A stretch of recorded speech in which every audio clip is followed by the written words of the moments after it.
Hello दोस्तों, कैसे हैं आप सब। आज फिर हम लेकर आए हैं आज की प्रमुख प्रमुख करंट अफेयर के प्रश्न जो बहुत ही महत्वपूर्ण है सभी एग्जाम में और खासकर यूपी पुलिस और यूपी पीसीएस जैसे आर ओ सामने ही परीक्षाएं खड़ी हैं और करंट अफेयर के प्रश्न आने ही आने हैं। और दूसरी बात यह है कि जितने भी वनडे एग्ज़ाम होते हैं उनमें भी बहुत ही ज़्यादा प्रश्न आते हैं करंट अफेयर के और ये बहुत ही मेहनत से तैयार किया गया है। बहुत ही ज़्यादा प्रश्नों में छांट छांट कर आपके लिए जो बहुत ही खास है महत्वपूर्ण प्रश्न हैं वे लाए गए हैं। तो चलिए देखते हैं बारी बारी से प्रश्नों को। अब हम प्रश्न नंबर 1 देखेंगे। प्रश्न नंबर 1, देश का पहला पनडुब्बी पर्यटन क्या है? पनडुब्बी पर्यटन कहाँ प्रारंभ हुआ? कहाँ प्रारंभ हुआ? गुजरात में। ठीक है। अच्छा, गुजरात में एक बंदरगाह है, उस बंदरगाह का क्या नाम है? कांडला। कांडला कांडला बंदरगाह। और इस बंदरगाह का नाम बदलकर दूसरा रख दिया गया है। दूसरी बात, गुजरात की राजधानी क्या है? गुजरात की राजधानी गांधीनगर। क्या है? गांधीनगर। गांधीनगर। गांधीनगर। और यहाँ पर सबसे बड़ा स्टेडियम है जो अहमदाबाद में है, श्री नरेंद्र मोदी स्टेडियम जो विश्व का सबसे बड़ा है। अच्छा, दूसरी बात, यहाँ पर भारत और ऑस्ट्रेलिया का क्रिकेट वर्ल्ड कप का फाइनल भी हुआ था जिसमें भारत हार गया था। अभी 1-2 महीने की पहले ही बात है। और गुजरात से ही हमारे प्रधानमंत्री जी आते हैं और गुजरात की ही सीमा सबसे बड़ी जल से लगती है। मतलब सबसे बड़ी जो जल तटीय सीमा है वो किसकी है? गुजरात की। अच्छा, कर्क रेखा भी यहाँ से निकलती है। कर्क रेखा 8 राज्यों से निकलती है भारत के और उनमें गुजरात भी एक राज्य है।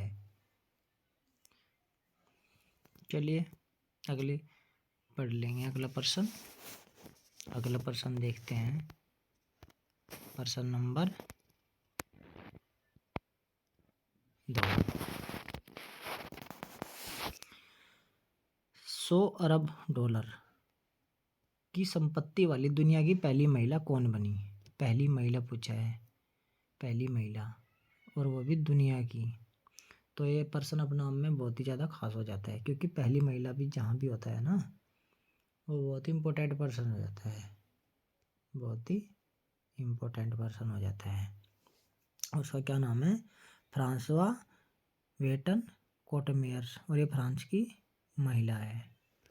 ठीक है, क्योंकि जितने भी प्रश्नों में प्रथम पुरुष, दुनिया का पहला पुरुष, भारत का पहला, उत्तर प्रदेश का पहला, या दुनिया की पहली, देश की पहली, इस तरह के प्रश्न आते हैं बहुत ही इम्पोर्टेंट होते हैं और ये पेपरों में देखने को ही मिलते हैं।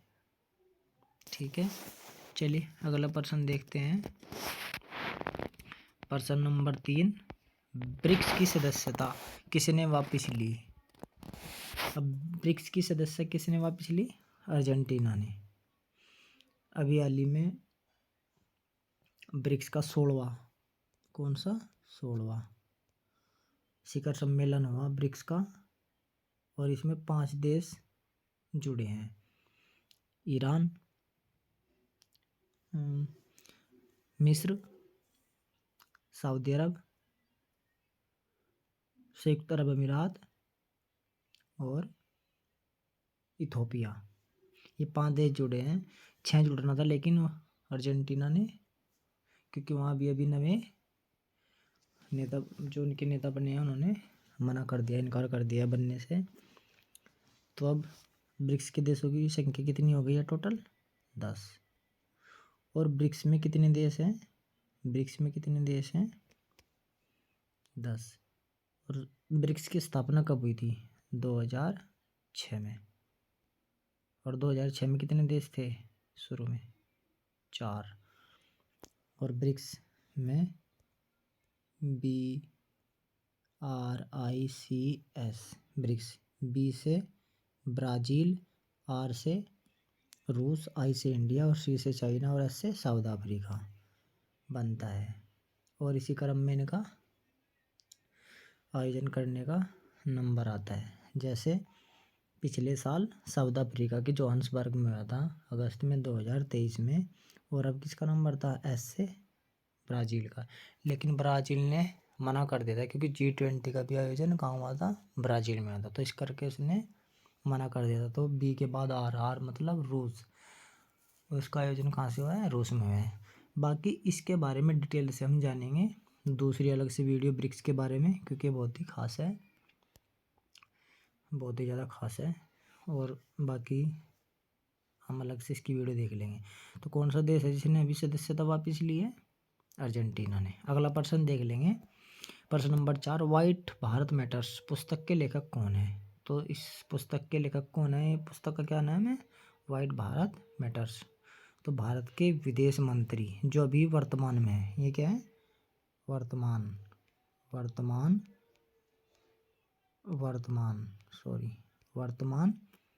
विदेश मंत्री, क्या नाम है इनका, एस जयशंकर प्रसाद।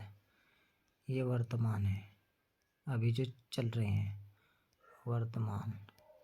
ठीक है, चलिए अगला प्रश्न देखते हैं। अगला प्रश्न है,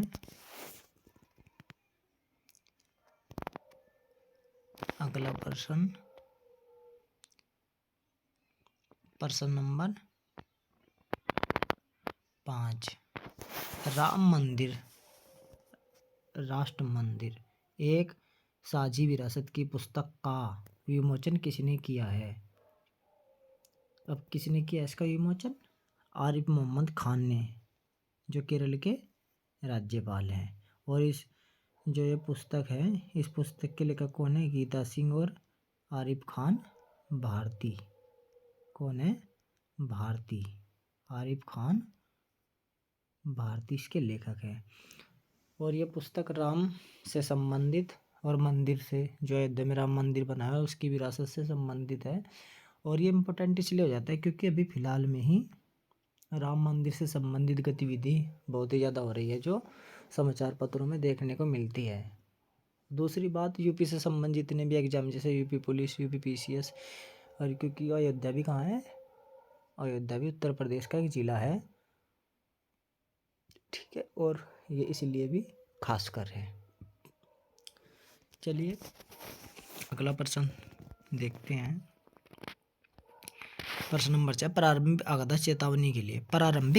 चेतावनी के लिए राहत वाणी केंद्र का शुभारंभ किस राज्य ने किया है, या किस राज्य ने शुरू किया है। तो अब हम, तो उसका सही जवाब क्या है, उत्तर प्रदेश। और आपदा पूर्व चेतावनी हेतु राहत वाणी केंद्र यानी RVC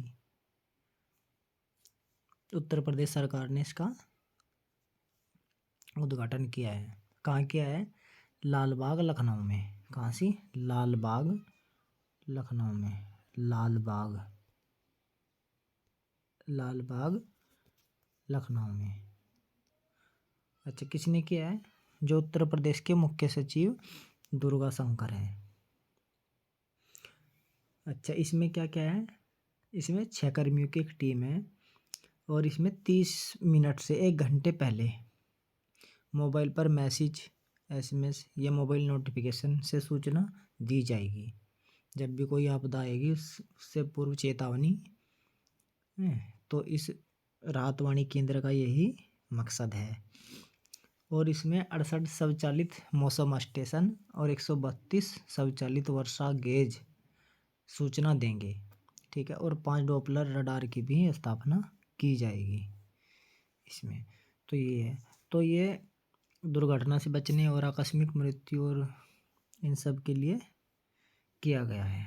चलिए अगला प्रश्न देखते हैं। प्रश्न नंबर 7, 4 देश के नए प्रधानमंत्री कौन बने। 4 देश के नए प्रधानमंत्री कौन बने हैं, सुखदेव मिश्रा। चलिए अगला प्रश्न देखते हैं। पीएम विश्वकर्मा योजना, पीएम विश्वकर्मा योजना लागू करने वाला पहला केंद्र शासित प्रदेश, पहला केंद्र शासित प्रदेश कौन सा है?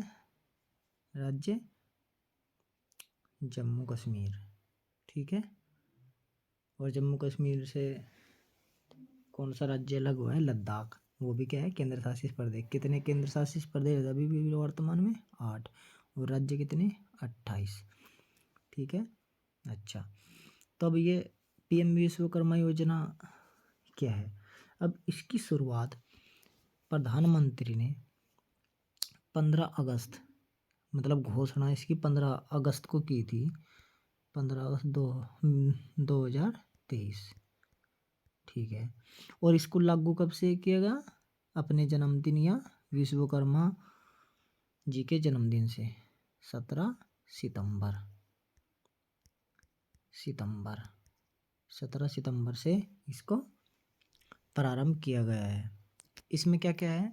इसमें 5% की दर से 2 किस्तों में, मतलब पहली किस्त तो 3 लाख की, पहली किस्त 3 लाख की, नहीं सॉरी, पहली किस्त 1 लाख की प्लस दूसरी किस्त 2 लाख की, तो बराबर 3 लाख रुपए का लोन मिलेगा। कितने परसेंट पे? 5% पे, 5% पे लोन मिलेगा इसमें। और इसमें 18 तरह के व्यवसाय हैं, जैसे कि राजमिस्त्री का काम, लोहार का काम, दर्जी का काम, कारपेंटर का काम, इस तरह के 18 काम हैं, मतलब व्यवसाय है, कोई भी अपना कार्य शुरू कर सकता है।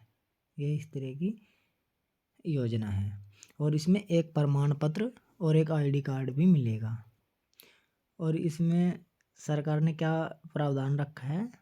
इसका जो बजट है 13,000 करोड़ रुपए का बजट है, और ये 5 साल के लिए है, 2024 से 2028, 2024 से 2028। और इसका लक्ष्य कितना है? 30 लाख, 30 लाख परिवारों को लाभ देना, 30 लाख परिवारों को लाभ देना। और इसमें फिर ट्रेनिंग होगी, स्किल ट्रेनिंग, उसके दौरान भी 500 रुपये प्रतिदिन टाइपेंड, जिसे वजीफा कहते हैं, वो मिलेगा। और यदि किसी ने नए उपकरण खरीदने हैं, उसके लिए भी 15,000 रुपये की आर्थिक सहायता सरकार द्वारा दी जाएगी।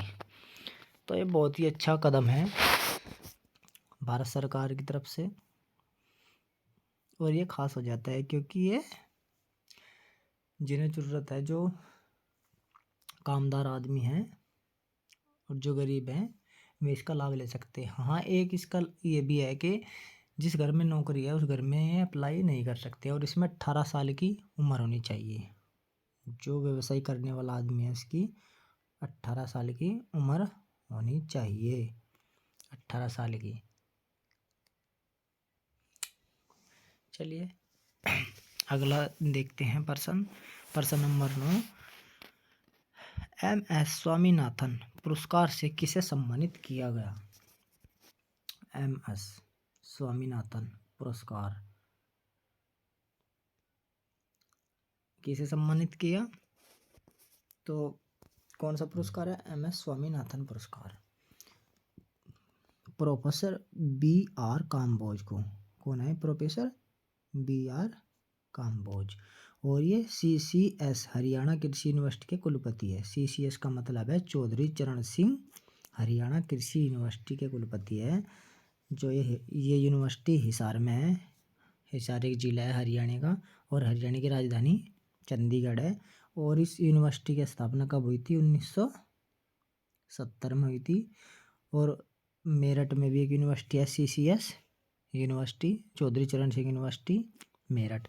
इसकी कब हुई थी स्थापना?